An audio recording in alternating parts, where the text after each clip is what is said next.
Oi, meus queridos alunos do 7º ano, tudo bem? Espero que todos estejam bem. Mais uma vez, se cuidando, tá bom? Nós estamos vivendo aí numa época de pandemia e a gente não pode aí deixar nenhuma brecha para que essa doença tão preocupante, né, venha nos incomodar, venham chegar até nossos familiares, até a gente. Então, nós precisamos ter bastante cuidado e continuar aí com a nossa quarentena, cuidado com todas as questões higiênicas, e se tiver que sair, fazer uso de todas as informações que a gente está cansado de saber, que é usar o álcool em gel, evitar aglomerações, lavar a mão constantemente.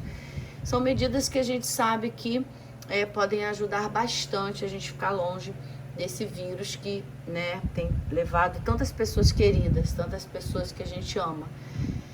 Bom, gente, vamos lá. Nessa semana nós temos o capítulo 27 e veio como tema como funcionam os vulcões, né? A gente tem trabalhado alguns capítulos aqui, no capítulo 26, por exemplo, nós falamos dos continentes, da Pangeia, como se formou, enfim. E aí agora a gente vai falar um pouquinho dos vulcões. A explosão que ocorre nos vulcões faz com que diversos materiais gasosos, líquidos e sólidos sejam expelidos, é chamado de erupção, né? Esse fenômeno acontece em consequência de diversas forças no interior da Terra, as quais fazem a camada abaixo da superfície, que é o manto, liberar material magmático para a superfície. As erupções vulcânicas, gente, elas são a prova de que a superfície do planeta não é constituída por um bloco único de rochas de terra. Pelo contrário, a litosfera terrestre, camada sólida mais externa do planeta, constituída pela crosta terrestre e pela parte superior do manto. Ela é formada por diversos blocos de rochas, conhecidos como as placas tectônicas, nós já estudamos isso, que estão em constante movimentação, né, acima do manto. Quando essas estruturas se movimentam, provoca agitação do magma presente lá no manto, né, que acaba que se encontra com temperaturas muito altas. Esse material, então, né, devido a essa temperatura alta, sobe até a superfície, sendo lançado para fora da crosta terrestre, o que chamamos de lava. Não há vulcões ativos no Brasil, né? Nós temos esse privilégio. Contudo, na floresta amazônica fica o vulcão mais antigo do mundo, com cerca de 1,9 bilhão de anos, localizado lá no Pará. Além dele, há muitos outros vulcões inativos e antigos que se espalham pelos estados do Mato Grosso, Roraima, Amazonas, Pará. A vegetação amazônica só começou a surgir há cerca de 400 mil anos devido à fertilidade do sólido surgido após as erupções vulcânicas, que acabaram depositando elementos muito importantes para o solo, né, como o fósforo, junto à crosta terrestre. Além disso, os cientistas investigam a relação entre a presença da lava vulcânica e a formação de metais preciosos, inclusive o próprio ouro. Então vamos lá, como os vulcões funcionam, né? Eu tentei pegar aqui um vulcão mais ou menos parecido com o que está no livro de vocês, né? Para a gente ter uma ideia. Primeiro, o que é o vulcão? Vulcão é uma estrutura geológica em terra ou em oceano, que geralmente se forma onde as placas tectônicas acabam colidindo, batendo, provocando as elevações na superfície. Existem mais de 500 vulcões ativos espalhados pelo planeta, e a maior parte deles se concentra em uma área do Oceano Pacífico chamada de Círculo de Fogo do Pacífico, que fica entre os vulcões mais conhecidos, então, o Etna, o Vesúvio, na Itália, o Monte Fuji, no Japão, o Krakatoa, na Indonésia, Santa Helena, no Kilauea, nos Estados Unidos da América. Agora, qual é a relação entre os vulcões e as placas tectônicas, né? Quando as placas tectônicas se movimentam, as rochas acima delas provocam elevações e aberturas, fendas, né? Fazendo com que esses materiais das camadas lá do interior da Terra acabam subindo à superfície. Assim, o magma do manto terrestre é expelido para cima e, ao chegar à superfície, forma um vulcão, geralmente em forma de cone, com uma abertura circular no topo por onde são lançados lavas, que são rochas cinzas e gases tóxicos quando ocorrem essas erupções. Agora, aqui, né, a gente está vendo, né, lá embaixo o manto, vocês podem perceber aqui embaixo, ó, aqui embaixo o manto, a câmara magmática, né, o magma, e aqui nós temos chaminé secundária, cone secundário, os cones, chaminé e a cratera. Aqui a gente está vendo a forma de cone, e aqui a lava sendo expelida, né, devido às altas temperaturas, e aqui todos os gases emitidos, que inclusive são gases que acabam poluindo o meio ambiente. Agora, como é a estrutura de um vulcão? Ela apresenta várias estruturas: câmara magmática, chaminé, cratera, cone, magma e lava, nuvens e cinzas. Vamos ver um pouquinho de cada coisa. A câmara magmática é um reservatório de magma encontrado sob o vulcão. O magma faz pressão sobre a rocha, criando rachaduras por meio das quais ela sobe. Quando esse material pressiona o suficiente para quebrar as rochas acima da câmara do magma, ele é liberado pela chaminé até a superfície. Chaminé é um canal de passagem para o magma, levando-o à câmara magmática à superfície terrestre. Pode haver uma única chaminé no centro do vulcão ou várias chaminés que a gente chama de secundárias, né, que parte da chaminé principal. Já a cratera é a abertura principal do vulcão, por onde sai a maior parte do magma para a superfície. Está situado lá no topo da chaminé. Já o cone é o corpo do vulcão, que forma pelo acúmulo da lava solidificada e materiais sólidos durante sucessivas erupções ao longo do tempo. Quanto mais erupções acontecem, maior o cone se torna. Esse forma os vulcões. Esse formato nos vulcões é o mais comum. Magma e lava. É um material formado por rochas derretidas sob temperatura muito altas, que ancede pelo vulcão durante a erupção e é chamado de magma. Entretanto, ao sair pela cratera e entrar em contato com a superfície, passa a ser chamado de lava. Depois da erupção, quando a lava se solidifica pela diminuição da temperatura, são formadas rochas do tipo ígneas, ou também chamadas de magmáticas, né? Que é a mesma coisa. Já por final, nós temos as nuvens de cinzas e lavas. Durante a erupção também saem fragmentos de rochas, cinzas, poeira, além de diversos gases, principalmente vapor de água, dióxido de enxofre, tá? Carbono. Esse material pode ser carregado pelo vento por centenas de quilômetros, né? Muitas pessoas acabam sofrendo, tendo alergia, sofrendo com esse cheiro, né? E acabam tendo aí bastante problemas de saúde devido a essas cinzas que vêm com todos esses gases tóxicos, né? Agora, como ocorre a erupção de um vulcão? Como é que acontece, né? A erupção vulcânica é a saída de magma e pedaços de rochas, gases, cinzas por conta do vulcanismo. O magma é composto de rochas e minerais derretidos devido às elevadíssimas temperaturas lá no interior da Terra. Ao entrar em contato com a superfície, através das erupções vulcânicas, o magma recebe o nome de lava, né? Então, quando ele está lá dentro, o magma saiu, recebeu... começou a entrar no processo de erupção, aí ele já recebe o nome de lava, que ao se solidificar ao longo do tempo, ele vai originando as rochas vulcânicas, ou também chamadas de magmáticas. Aqui a gente está vendo uma imagem bem curiosa, né, de um vulcão em uma temperatura aí, né, a gente está vendo aí as lavas de uma temperatura muito, muito alta mesmo, tá? Bom, com a movimentação das placas tectônicas e a elevada temperatura no interior da Terra, a pressão sobre a câmara magmática aumenta e a grande quantidade de magma é movida para cima e expelida pela abertura do vulcão, junto com fumaça, cinzas e rocha, conforme eu já tinha falado. Do lado de fora, a lava ela vai escorrendo, né, pela parte externa do vulcão, né, nas laterais do vulcão, e a fumaça, os gases e as cinzas vulcânicas podem se precipitar em forma de chuva. Quando a lava, os materiais sólidos e os gases são mais expelidos, o vulcão gases não são mais expelidos, o vulcão pode retornar a um estado de dormência e ficar inativo por um longo tempo, parar de entrar em erupção. Quando ocorre erupção, a pressão sobre a câmara magmática diminui, pois o magma está sendo liberado pelo vulcão com vários gases.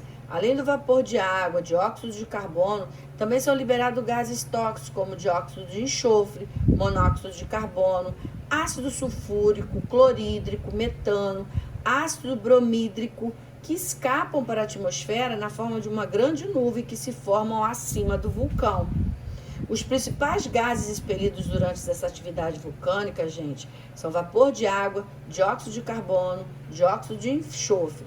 O vapor de água e o dióxido de carbono, ele contribui para o aquecimento global, né? Uma vez que são gases de efeito estufa. Já o dióxido de enxofre está relacionado com a chuva ácida. Prestem bem atenção, hein? O vapor de água e o dióxido de carbono, eles contribuem para o aquecimento global. Acaba fazendo com que a Terra fique muito mais quente do que deveria, uma vez que são gases lá do efeito estufa. Já o dióxido de enxofre está relacionado à chuva ácida. Apesar de causarem poluição atmosférica, as atividades humanas liberam em torno de 100 vezes mais quantidade de gases de carbono em comparação aos vulcões. Infelizmente, a gente tem, né, os danos que são através do próprio homem, né?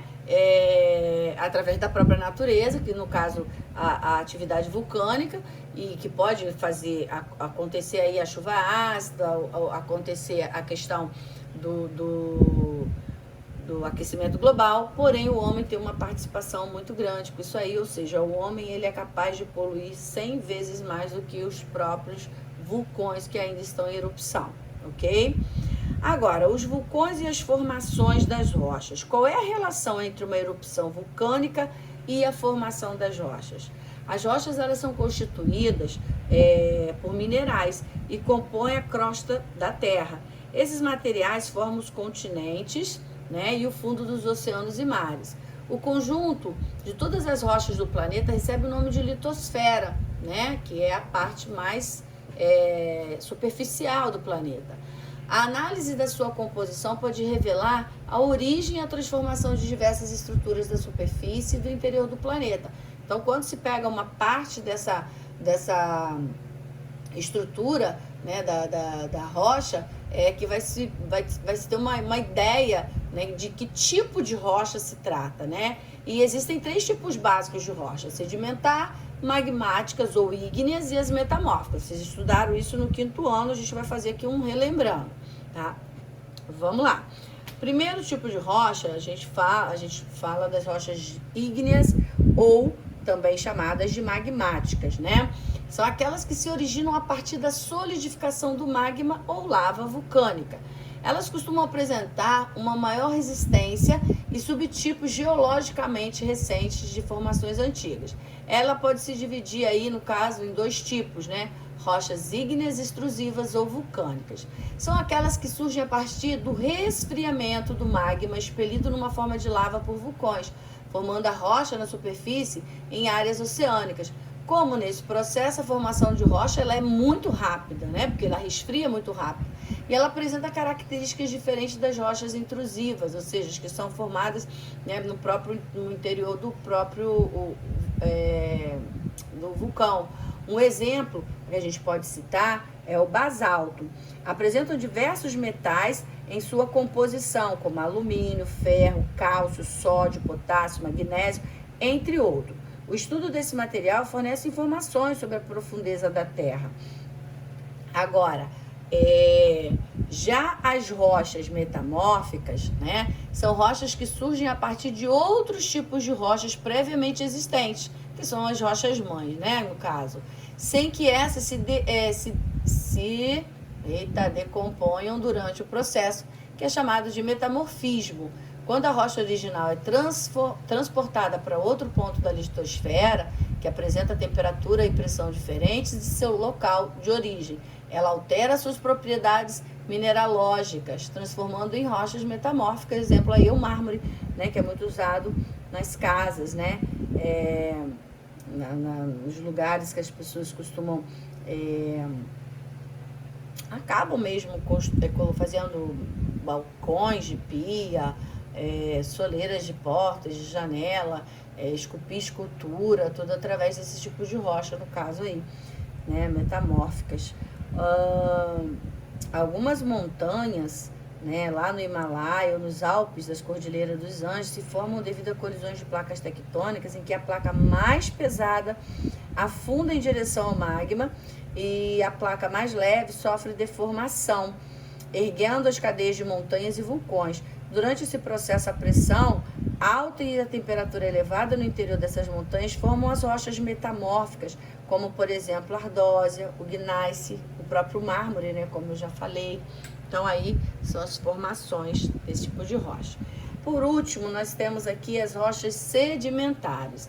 Essas rochas sedimentares, gente, são as que originam a partir do acúmulo de sedimentos, que são partículas de rocha, são camadas, uma sobrepostas, né, vão sobrepondo uma a outra.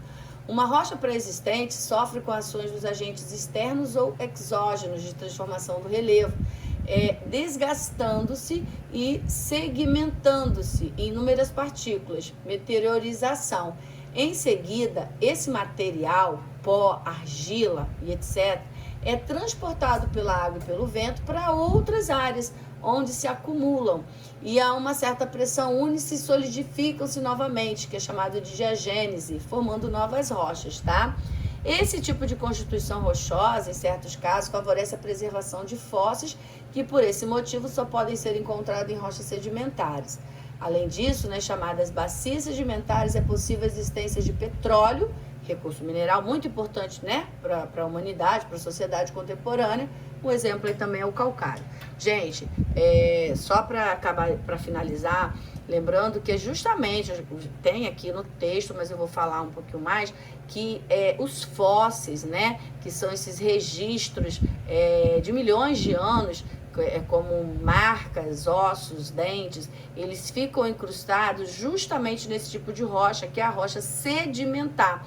Como é um tipo de rocha que ela vai formando sedimento, camadas sobrepostas uma sobre outra, então quando esse material fóssil acaba ficando ali e entra uma outra camada de rocha e vai sobrepondo uma sobre a outra, esse material ele fica ali meio que intacto, né? Aonde os cientistas, os pesquisadores, os arqueólogos encontram aí bastante vestígios de tudo que existiu no passado.